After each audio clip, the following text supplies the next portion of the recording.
सह्याद्री के पहाड़ ये सिर्फ पत्थर और मिट्टी के ढेर नहीं है।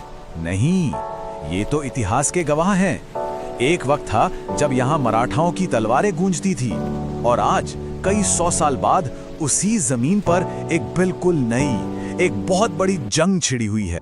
हाँ, बिल्कुल सही सुना आपने। ठीक 360 साल पहले यहीं पर छत्रपति शिवाजी महाराज ने मुगलों के खिलाफ एक ऐतिहासिक लड़ाई लड़ी थी और आज उसी बैटलफील्ड पर एकदम अलग तरह की जंग लड़ी जा रही है। तो चलिए थोड़ा और गहराई में उतरते हैं। देखिए, इस बार के जो योद्धा है ना, वो सिपाही नहीं, वो हैं इंजीनियर्स। और उनके हथियार तलवारें नहीं बल्कि स्टील के मोटे मोटे केबल और कंक्रीट हैं। पर मजे की बात यह है कि दुश्मन वो आज भी वही है, सह्याद्री के पहाड़ों की जबरदस्त चुनौतियां। तो सवाल ये उठता है कि आखिर इतने बड़े, इतने विशाल प्रोजेक्ट की जरूरत पड़ी ही क्यों? मतलब ये कोई शौक तो है नहीं, ये असल में एक बहुत ही गंभीर समस्या का हल है। एक ऐसी प्रॉब्लम जो हर रोज न जाने कितनी जिंदगियों पर भारी पड़ रही थी। ये पूरी की पूरी कहानी सिर्फ इन 6 किलोमीटरों के इर्द गिर्द घूमती है। खंडाला घाट का ये छोटा सा स्ट्रेच देखने में तो शायद आपको लगेगा कि बस 6 किलोमीटर ही तो है, लेकिन सच ये है कि ये हादसों का एक हॉटस्पॉट बन चुका था। एक ऐसा रास्ता जहां अनगिनत जानें चली गईं। और सबसे हैरान करने वाली बात जानते हैं क्या है? ये जो 6 किलोमीटर का रास्ता है, ये सफर का टाइम कम नहीं करता, बल्कि 25 से 30 मिनट बढ़ा देता था। खतरनाक तीखे मोड़, घंटों का ट्रैफिक जाम और ऊपर से लैंडस्लाइड का खतरा, ये सब मिलकर इसे एक जानलेवा रास्ता बनाते थे। और इसकी जो सबसे बड़ी कीमत थी, वो इंसानी जिंदगियों से चुकाई जा रही थी। और बस इसी मुश्किल का जवाब बनकर सामने आया है मिसिंग लिंक प्रोजेक्ट। और देखिए, ये सिर्फ कोई आम सड़क या पुल नहीं है। नहीं, ये तो इंडियन इंजीनियरिंग की हिम्मत और उसकी काबिलियत का एक जीता जागता सबूत है। एक ऐसा अजूबा जो सच में रिकॉर्ड तोड़ने के लिए ही बनाया जा रहा है। तो आखिर ये मिसिंग लिंक प्रोजेक्ट है क्या चीज?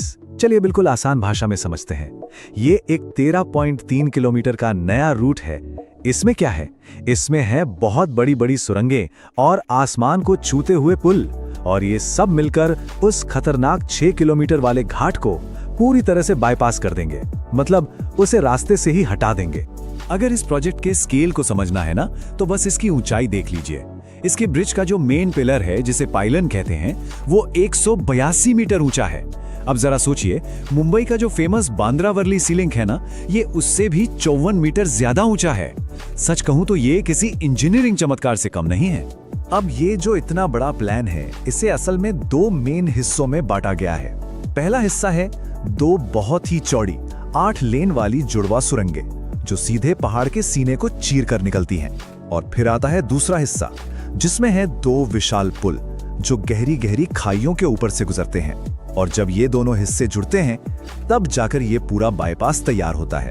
लेकिन इस सपने को जमीन पर उतारना, उसे हकीकत बनाना कोई बच्चों का खेल नहीं था। यहां काम करने वाले इंजीनियर्स और वर्कर्स को हर दिन, लिटरली हर दिन, कुदरत की ताकत से 2-2 हाथ करने पड़ते हैं। और यही बात उनके काम को और भी ज्यादा कमाल का बना देती है। बस एक बार अंदाजा लगाइए, 100 किलोमीटर प्रति घंटे की रफ्तार से चलने वाली तेज हवाएं, इतनी भारी मानसूनी बारिश कि पूरी की पूरी साइट पानी में डूब जाए। और काम करने के लिए जगह कितनी? बस पहाड़ की एक पतली सी संकरी सी चोटी। नहीं, ये किसी हॉलीवुड मूवी का एक्शन सीन नहीं है। ये यहाँ काम करने वाले लोगों की रोज की सच्चाई है। यहाँ तक कि महाराष्ट्र के deputy chief minister Devendra Fadnavis ने भी खुद इस बात को माना। उन्होंने कहा, ऐसी हवा की रफ्तार में काम करना लगभग नामुमकिन है, लेकिन वो लोग इसे लगातार कर रहे हैं। उनका ये बयान उन हजारों वर्कर्स और इंजीनियर्स की हिम्मत और मेहनत को एक सलाम है, जो इस नामुमकिन को मुमकिन बना रहे हैं। तो इतनी सारी मुश्किलों और चुनौतियों के बावजूद अच्छी खबर ये है कि ये मुश्किल लड़ाई अब अपने आखिरी दौर में पहुंच चुकी है। तो अब वक्त है ये देखने का कि जब ये प्रोजेक्ट पूरा हो जाएगा तो इससे बदलेगा क्या क्या। और देखिए, खुशखबरी ये है कि प्रोजेक्ट का लगभग 97% काम खत्म हो चुका है।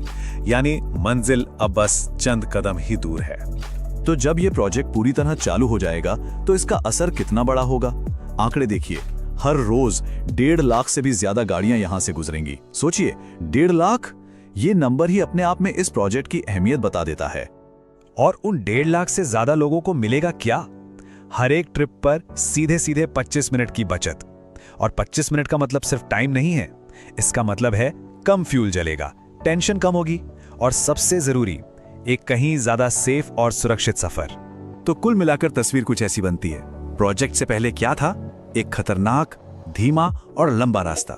और प्रोजेक्ट के बाद क्या होगा? एक सुरक्षित, तेज और कई ज्यादा एफिशिएंट रूट।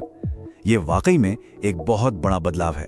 तो आखिर में एक सवाल जरूर मन में आता है, क्या ये मिसिंग लिंक प्रोजेक्ट सिर्फ स्टील और कंक्रीट का एक ढांचा भर है, या फिर ये उस नए भारत की बुलंद महत्वाकांक्षाओं का प्रतीक है जो बड़ी से बड़ी चुनौतियों से टकराने और उन पर जीत हासिल करने का दम रखता है?